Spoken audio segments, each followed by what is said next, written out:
નર્મદા જિલ્લામાં બચુભાઈ ખાબડ જ્યારે પ્રભારી મંત્રી હતા ત્યારે કોંગ્રેસના એક દિગ્ગજ નેતા હીરા જોટવા જે વેરાવળથી અહીંયા શ્રી જલારામ એન્ટરપ્રાઇઝ લઈને આવ્યા હતા, આ એજન્સીને મટીરીયલ પૂરું પાડવા માટે 2021, 21-22 અને 22-23 3 વર્ષની એને એજન્સી આપવામાં આવી હતી। ત્યારે આ તમામ લાખો રૂપિયાના પેમેન્ટો એમને ચૂકવાયેલા છે। અમને જે પ્રકારે અમે જિલ્લા ગ્રામ વિકાસ એજન્સી પરથી માહિતી લીધી તો આ લાખો રૂપિયાના પેમેન્ટો, આ પેમેન્ટ બિલો છે, પેમેન્ટની તારીખ છે અને ચૂકવાયેલી રકમ છે। આ તમામ પંચાયતોમાં કરોડો રૂપિયા એમને ચૂકવાયા છે। સ્થળ પર જોતા અને સરપંચો સાથે વાત કરતા એક પણ ગાડી મટીરીયલ આ શ્રી જલારામ એન્ટરપ્રાઇઝ વેરાવળ દ્વારા નાખવામાં આવ્યું નથી। છતાં અધિકારીઓની મદદથી કરોડો રૂપિયાના પેમેન્ટ આ 3 વર્ષ દરમિયાન આ શ્રી જલારામ એન્ટરપ્રાઇઝને ચૂકવવામાં આવ્યા છે।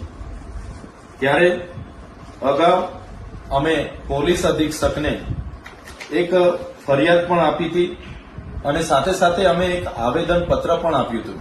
ડેડિયાપાડાના 31 જેટલા સરપંચો અમારી સાથે આવ્યા હતા। ત્યાંના અહીંના તે વખતના ધારાસભ્ય મહેશભાઈ વસાવા પણ હતા, સાથે સાગબારાના સરપંચો પણ અમારી સાથે જે તે વખતે રજૂઆત કરવા આવ્યા। પરંતુ આ આવેદનપત્ર છે, જે તે વખતે જે સરપંચોએ પોતે સહી સિક્કા કરીને આપેલા આવેદન છતાં બચુભાઈ ખાબડે પોતાનો સત્તાનો દુરુપયોગ કરીને અને હીરાભાઈ જોટવા પ્રદેશના દિગ્ગજ કોંગ્રેસના નેતા હોય એમણે પોતાના પાવરનો ઉપયોગ કરીને અહીં પોતાનો જમાવડો જમાવીને કરોડો રૂપિયા અહીંયા સેરવી લીધા છે। ત્યારે આ કામોની આજે પણ તપાસ કરવામાં આવે તો કામો સ્થળ પર થયા નથી। ત્યારે મનરેગા કૌભાંડમાં માત્ર ભારતીય જનતા પાર્ટીના બચુભાઈ ખાબડના પુત્રો જ નથી, એ કૌભાંડમાં ભાજપના બીજા નેતાઓ સહિત કોંગ્રેસના પ્રદેશ કક્ષાના નેતાઓ પણ છે, જે મનરેગા બિનકુશળ શ્રમિકોને આ વિસ્તારોમાં રોજગારી પૂરું પાડીને એમનું આર્થિક રીતે ઉત્થાન કરવા માટેનો કાયદો બન્યો। એક યોજનામાં ભાજપ અને કોંગ્રેસે ભાઈ બનીને કરોડો રૂપિયાના કૌભાંડો કરેલા છે।